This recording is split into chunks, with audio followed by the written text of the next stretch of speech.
Selamat siang pemirsa, Presisi yang kembali hadir edisi Rabu 9 Oktober 2024. Selama 1 jam ke depan kami telah menyiapkan sejumlah informasi terkini. Bersama saya Bribda Joy Syunika, kita lihat dulu 3 berita utama siang ini. Seorang ayah di Tangerang berinisial RA tega menjual bayinya sendiri seharga 15 juta rupiah. RA berdalih menjual bayi darah dagingnya sendiri karena kesulitan ekonomi.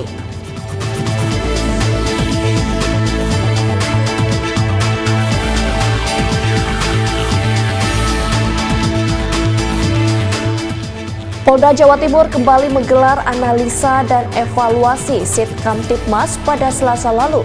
Dalam kesempatan ini, Kapolda Jawa Timur menegaskan kepada Kapolres jajaran untuk menjaga kesuksesan penyelenggaraan pilkada.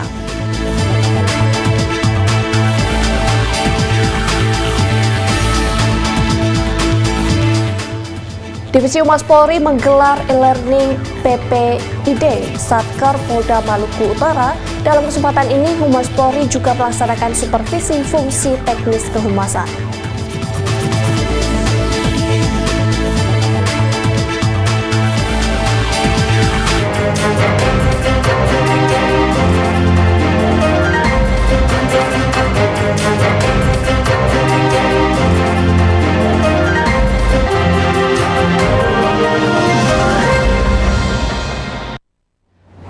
Pemirsa, kita ke berita pertama. Bareskrim Polri membongkar sindikat judi online yang dikendalikan oleh warga negara Tiongkok yang berinisial QF. Tersangka diketahui sengaja datang ke Indonesia dengan menyamar sebagai investor untuk melancarkan operasi perjudiannya. Hal ini disampaikan Dirtipid Siber Bareskrim Polri, Brigjen Pol Himawan Bayu Aji saat jumpa pers di Mabes Polri Jakarta Selatan pada Selasa lalu. Ia menyebutkan tersangka menggunakan PJP dan rekening bank di Indonesia untuk melakukan deposit dan withdraw. Hal ini menurutnya juga menjadi salah satu strategi yang digunakan untuk menarik pasar di Indonesia. Dari hasil pengembangan kasus, penyidik menemukan 2 penyedia jasa pembayaran yang aktif terlibat dalam operasional situs yang dikelola QF.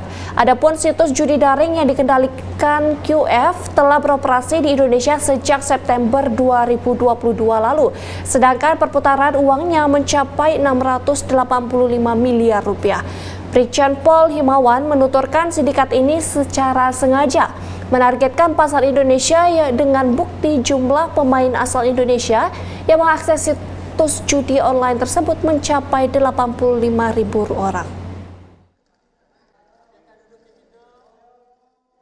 WNA ini memang hadir di sini untuk mendirikan PT dan kemudian dia berkoordinasi ataupun dengan beberapa PJP melakukan PKS untuk melakukan transaksi pembayaran. Artinya menggunakan fasilitas jasa pembayaran ini untuk bisa mendapatkan keuntungan, hasil keuntungannya digunakan fasilitas ini untuk dikirimkan kembali ke Cina. Modus operandi perjudian daring ini memanfaatkan penyedia jasa pembayaran serta rekening bank yang berada di Indonesia untuk melakukan deposit dan withdraw, dan para pelaku juga membuat aplikasi untuk mengkoneksikan deposit dan withdraw dari penyedia jasa pembayaran ke website perjudian tersebut yang berada di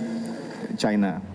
Pemirsa, dalam kesempatan yang sama, Dirtipid Siber Bareskrim Polri, Brigjen Pol Himawan Bayu Aji telah mengajukan 52.000 pemblokiran situs maupun konten terkait judi daring ke Kominfo. Penindakan ini bersejalan dengan arahan Presiden Jokowi dan Kapolri Jenderal Polisi Listio Sigit Prabowo. Brigjen Pol Himawan mengatakan pihaknya terus berkomitmen memberantas judi daring dengan melakukan penindakan tegas dan menekan praktik ini dengan pendekatan preemptif dan preventif dan penegakan hukum. Dan kegiatan preventif dengan mengajukan pemblokiran situs konten praktek perjudian daring kepada Kominfo sebanyak 52.151 situs ataupun konten. Maka ini sebagai salah satu cara yang efektif untuk menekan atau menghilangkan. Polri berkomitmen akan menindak tegas dan menekan praktek perjudian daring melalui pendekatan preventif, dan penegakan hukum. Dan kami percaya bahwa sinergi antara pencegahan dini dan tindakan tegas di lapangan dan koordinasi dan kerjasama dengan beberapa stakeholder merupakan kunci dalam memberantas kejahatan yang merusak tatanan nasional dan ekonomi. Pemirsa, masih terkait kasus judi daring, Satuan Reserse Kriminal Polres Metro Jakarta Barat berhasil mengungkap praktik perjudian daring dengan mengamankan seorang pelaku berinisial JH di Kecamatan Grogol, Petamburan. Tersangka JH diketahui merupakan pemilik dan sekaligus pengelola 2 website perjudian daring. Kapolres Metro Jakarta Barat, Kombes Pol M. Syahdudi, mengungkapkan tersangka JH sudah mengelola kedua website tersebut sejak Mei 2024 dengan omset mencapai 60 juta rupiah per bulan. Kasus judi daring ini terungkap berkat laporan dari masyarakat yang merasa resah dengan adanya kegiatan perjudian yang diduga berlangsung di Jakarta Barat. Dalam penangkapan ini, Polres Jakarta Barat menyita sejumlah barang bukti, mulai dari ponsel, perangkat komputer, buku tabungan, hingga alat komunikasi HT. Penangkapan ini menjadi bukti komitmen Polres Metro Jakarta Barat dalam memberantas praktik perjudian daring yang meresahkan masyarakat.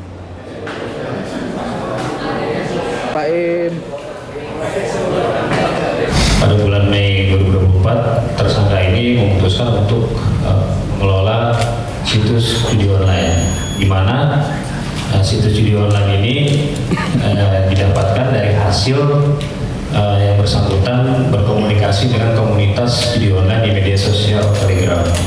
Jadi ada orang yang menawarkan situs judi online sekaligus dibuatkan, dan tersangka ini tertarik.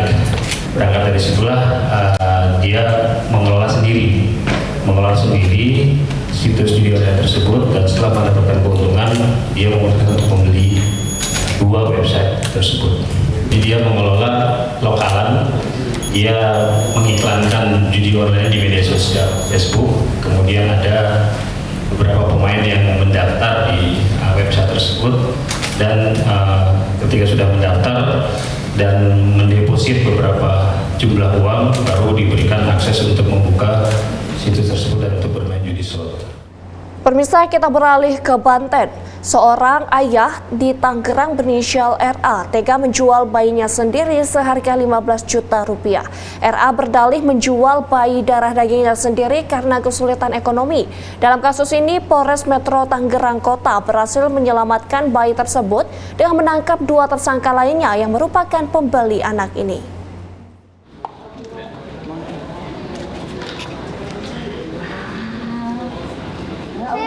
Menurut Kapolres Metro Tangerang Kota, Kombes Pol Zain Dwi Nugroho mengatakan RA mengaku menjual anaknya karena alasan ekonomi. Namun dari hasil penyelidikan, uang hasil penjualan digunakan pelaku untuk membeli 2 ponsel dan bermain judi daring. Kasus ini bermula ketika RA menemukan sebuah postingan di media sosial yang dibuat oleh MON yang menyatakan keinginan untuk membeli bayi. Menanggapi unggahan ini, RA kemudian menghubungi MON hingga akhirnya keduanya sepakat untuk bertemu di Tangerang dan menyerahkan sang bayi dengan mahar 15 juta rupiah. Penjualan bayi ini diketahui tanpa pengetahuan istri yang saat itu berada di Kalimantan untuk bekerja.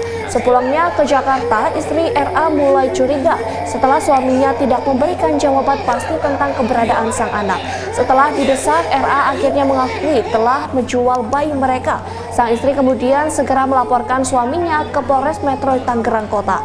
Dalam kasus ini, Polres Metro Tangerang Kota menetapkan 3 tersangka, yakni RA, pasangan suami istri HK, dan MON. Ketiganya dijerat dengan Undang-Undang tentang Perlindungan Anak dengan ancaman pidana penjara selama 15 tahun. Sementara itu di tempat yang sama, ibu korban RD didampingi sang nenek dipertemukan kembali dengan anak satu-satunya ini.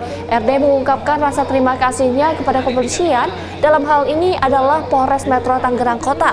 Menurutnya kinerja Polri sangat responsif dalam mengungkap kasus ini. Pasalnya ia melaporkan bayinya hilang di hari Senin 30 September pada siang hari, kemudian di hari yang sama, tepatnya pada malam hari, korban langsung ditemukan.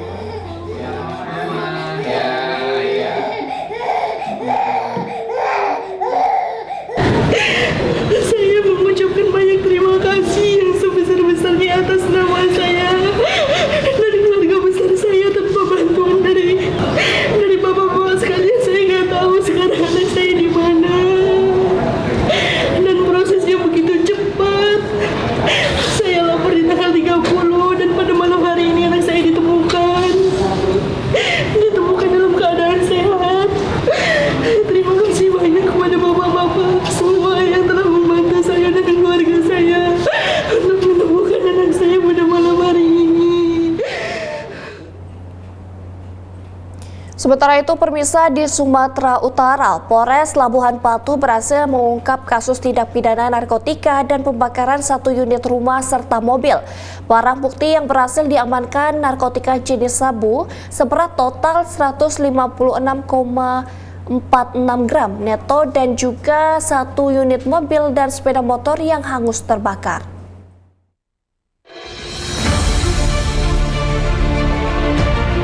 Polres Labuhan Batu menggelar konferensi pers terkait pengungkapan kasus narkotika dan pembakaran rumah serta mobil pada Selasa 8 Oktober 2024 di Gedung Serbaguna Polres Labuhan Batu. Kapolres Labuhan Batu, AKBP Dr. Benhard Elmalau SIKMH, menjelaskan pengungkapan kasus narkotika ini bermula dari laporan polisi sejak Mei 2024. Jaringan narkotika tersebut dikendalikan oleh KA alias DK dengan barang bukti berupa 156,46 gram sabu. Beberapa tersangka yang ditangkap antara lain MD alias Duan, A alias Jan alias Keceng, dan RH alias Asil. Penangkapan tersangka dimulai pada 4 Mei 2024 di Desa Gunung Selamat dan terus berlanjut di lokasi lainnya. Para pelaku dijerat pasal 114 ayat 2 Undang-Undang Narkotika dengan ancaman hukuman seumur hidup atau hukuman mati. Selain kasus narkotika, Polres Labuhan Batu juga mengungkap kasus pembakaran rumah dan mobil milik Junaidi Marpaung pada 21 Maret 2024. Pelaku utama KA alias DK diduga menyuruh EMS alias Endar untuk melakukan pembakaran dengan imbalan 15 juta rupiah. Barang bukti yang diamankan termasuk 1 unit mobil Daihatsu Terios dan sepeda motor yang hangus terbakar. Para tersangka dijerat pasal 180 JO, pasal 55 dan 56 KUHP dengan ancaman hukuman maksimal 15 tahun penjara. Polres Labuhan Batu terus melakukan penyelidikan untuk mengungkap jaringan kejahatan lebih luas dan memastikan para pelaku mempertanggungjawabkan perbuatannya. Pemirsa, Polda Jawa Timur kembali menggelar analisa dan evaluasi Sitkamtibmas periode bulan Agustus hingga September 2024 di Rupatama Mapolda Jatim pada Selasa lalu. Silakan untuk ditindaklanjuti. Pada kegiatan ANEF yang diikuti seluruh pejabat utama Polda Jatim dan para Polres jajaran ini, Kapolda Jatim Irjen Pol Imam Sugianto memberikan apresiasi kepada para anggota satuan kerja dan para Kapolres jajaran yang telah menunjukkan kerja keras dan komitmennya menjaga stabilitas Kamtibmas di wilayah masing-masing.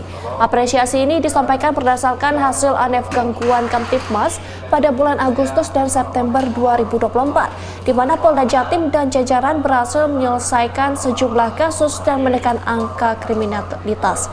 Adapun data jumlah tindak pidana sebanyak 6.086 kasus sepanjang bulan Agustus di Jawa Timur dapat diselesaikan oleh Polda Jawa Timur serta jajaran sebanyak 7.094 atau presentasi penyelesaian sebesar 116,5%.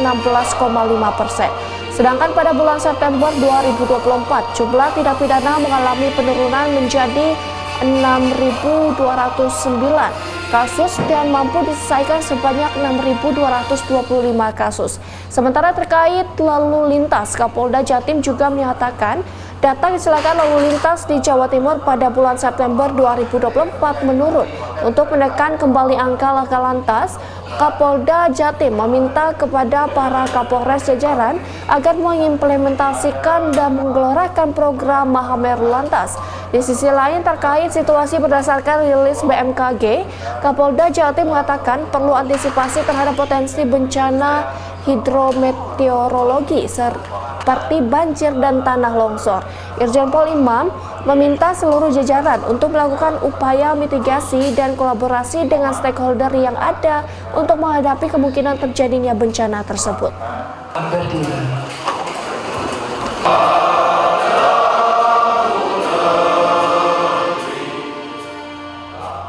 Pemirsa, Kapolda Jawa Timur Irjen Pol Imam Sugianto menegaskan kepada Kapolres jajaran untuk menjamin kesuksesan penyelenggaraan pilkada dalam berjalan dengan aman dan lancar. Informasinya akan kami hadirkan setelah jeda berikut ini.